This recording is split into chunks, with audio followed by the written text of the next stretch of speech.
देश के प्रधानमंत्री रह चुके किसान नेता चौधरी चरण सिंह के पोते और जाटों के नेता बनकर उभरे अजीत सिंह के बेटे जयंत चौधरी इन दिनों पश्चिम उत्तर प्रदेश की 27 लोकसभा सीटों को केंद्र में रखकर 1500 गांवों में समरसता अभियान चला रहे हैं। जी हां, 2013 में मुजफ्फरनगर के दंगों के बाद वेस्ट यूपी में चरण सिंह का बनाया वोट का अजगर और मजगर समीकरण टूट चुका है। अजगर मतलब अहीर, जाट, गुर्जर और राजपूत, जबकि मजगर मतलब मुसलमान, जाट, गुर्जर और राजपूत है। पश्चिम उत्तर प्रदेश के कई जिलों में रालोद की ताकत यही थी जिसका बड़ा हिस्सा भाजपा ने हथिया लिया है। जयंत चौधरी उस टूटे बिखरे वोट को जोड़ने निकले हैं ताकि 2024 के लोकसभा चुनाव में पार्टी को गठबंधन में भाव मिले, सीट मिले और जो सीट वो लड़े उसमें कुछ जीत सके। अब 2022 के विधानसभा चुनावों में समाजवादी पार्टी का साथ मिला तो रालोद 8 सीट जीती, नहीं तो 2017 में 1 सीट पर निपट गई थी। रालोद से गठबंधन का फायदा अखिलेश यादव की सपा को भी हुआ और 2017 के मुकाबले वो विधानसभा में 47 से बढ़कर 111 तक पहुंच गई। हाल में संपन्न यूपी निकाय चुनाव में अखिलेश यादव और जयंत चौधरी की दोस्ती में सीट बंटवारे को लेकर गांठ पड़ गई। जयंत चौधरी की पार्टी अब खुले तौर पर कांग्रेस की तरफ झुकी हुई दिखाई दे रही है और बसपा की तारीफ भी कर रही है। जयंत चौधरी की पार्टी से जुड़े एक बड़े नेता का कहना है कि रालोद के लिए बसपा और कांग्रेस से गठबंधन सबसे उचित होगा, क्योंकि वो जितने वोटों से कई सीट हार रही है उस खाई को पाटने के लिए इन्हीं दोनों पार्टी का सहारा चाहिए। अप्रैल में जयंत चौधरी की पार्टी राष्ट्रीय लोकदल का राज्य पार्टी का दर्जा खत्म हो गया था, जिसकी वजह से पार्टी की पहचान बन चुका चुनाव चिन्ह हैंडपंप अब रिजर्व नहीं है। जयंत चौधरी की एक चुनौती तो यही है कि उनको हैंडपंप चुनाव चिन्ह 2024 के चुनाव में भी मिल पाए। दूसरी चुनौती उससे बड़ी ये है कि 2014 से लगातार लोकसभा चुनाव में मिल रही करारी हार को 2024 में कैसे बदला जाएगा। तीसरी चुनौती कि अब गठबंधन किससे किया जाए। समाजवादी पार्टी के साथ गठबंधन टूटा नहीं है, लेकिन अखिलेश यादव और जयंत चौधरी के बीच दूरियां बन चुकी है, जिसे कांग्रेस पार्ट दे तो ठीक, नहीं तो जयंत अब समाजवादी पार्टी के साथ आगे चलने के मूड में नहीं है। अब सपा नहीं तो फिर कौन, ये बड़ा सवाल है।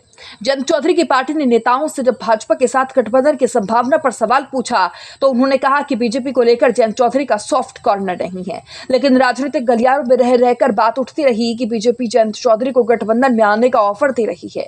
सूत्रों का तो यह भी कहना है कि बीजेपी ने जयंत चौधरी को पार्टी में विलय तक का ऑफर दे दिया था, लेकिन वो इसको खारिज कर चुके हैं। आरएलडी के सूत्र ये बताते हैं कि जयंत चौधरी के पास बीजेपी का ऑफर है, ऑफर क्या ये वो बताने को मना कर रही हैं। अब बीजेपी के नजरिए से अगर एक बार देख लिया जाए तो जिस पश्चिम यूपी में वो 2014 के चुनाव में मात्र 3 सीट हारी थी, वहां 2019 में उसे 8 सीट का नुकसान उठाना पड़ा था। 27 सीटों में 19 सीट भाजपा जीत गई। मुरादाबाद मंडल की सारी सीट सपा बसपा ने जीत ली थी। रालोद भी इस गठबंधन का हिस्सा थी, लेकिन ना अजीत सिंह जीत पाए और ना ही जयंत चौधरी। अब 2024 का चुनाव विपक्ष की गोलबंदी के बीच भाजपा के लिए बहुत ज्यादा महत्वपूर्ण हो चुका है। एक एक सीट का हिसाब हो रहा है और हर सीट पर जीत हार के मार्जिन का आकलन किया जा रहा है। जयंत चौधरी के पास लगभग 2% वोट है, जो किसी चुनाव में कुछ कम, किसी चुनाव में कुछ ज्यादा हो जाता। बीजेपी की नजर है कि अगर ये 2% वोट लेकर जयंत चौधरी एनडीए में आ जाते हैं तो पश्चिम यूपी की सारी सीटें बीजेपी एक बार फिर से जीत सकती है। अनुमान है कि पश्चिम यूपी के वोटरों में मुसलमान 32%, दलित 26%, जाट 17% और जयंत चौधरी की पार्टी की ताकत जाट और मुसलमान साथ में थे, जो 2014 के बाद अलग चल रही हैं। जाट का बड़ा हिस्सा बीजेपी के साथ है। इसके अलावा पश्चिम यूपी के गुर्जर, सैनी, कश्यप, ठाकुर, शर्मा, त्यागी जाति के वोट का ज्यादातर हिस्सा बीजेपी के साथ ही है। अब मुसलमान और दलित वोट के दम पर कभी पश्चिम यूपी पर राज करने वाले मायावती भी बसपा के पास न मुसलमान बचे हैं और न दलित, उसी दम के साथ खड़े हैं। वहीं अगर हम गौर करें तो जयंत के पास विरासत में मिले जाट, गुर्जर, राजपूत और मुसलमानों का ही वोट है। भाजपा के साथ आते ही तो मुसलमान साथ छोड़ सकता है, भाजपा के खिलाफ जाते हैं तो जाट, गुर्जर और राजपूत हाथ छोड़ सकते हैं। जयंत का साथ आना भाजपा के लिए जाट वोट में बिखराव के खतरे के खत्म हो जाने जैसा है। अब 2022 के विधानसभा चुनाव के दौरान अमित शाह ने जाट नेताओं के साथ बैठक में जयंत और अखिलेश के गठबंधन पर कहा था कि जयंत ने घर गलत चुन लिया है, उन्हें नुकसान होगा। शाह ने तब जाट नेताओं से कहा था कि बीजेपी को आरएलडी से कोई परहेज नहीं है और आप लोग जयंत चौधरी से अगले चुनाव के लिए बात कर लीजिएगा।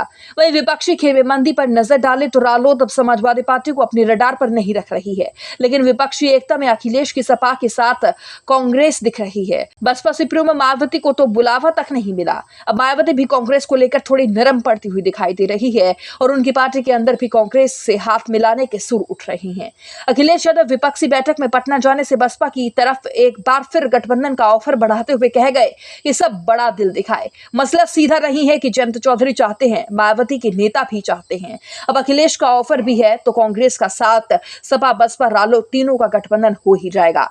इन सबके आपसी किंतु परंतु बहुत ज्यादा है और वो सुलझ भी पाएंगे या नहीं, ये बड़ा सवाल है। इसकी गुंजाइश देखिए बहुत कम दिखाई दे रही है।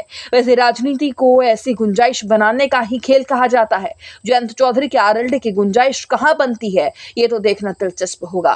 बहरहाल रिपोर्ट पर आपकी क्या राय होगी, जरूर कॉमेंट बॉक्स में रखिएगा। Bureau report, news 80 desk. सफलता की ओर न्यूज 80 के बढ़ते कदम, करोड़ों दर्शकों का पसंदीदा न्यूज चैनल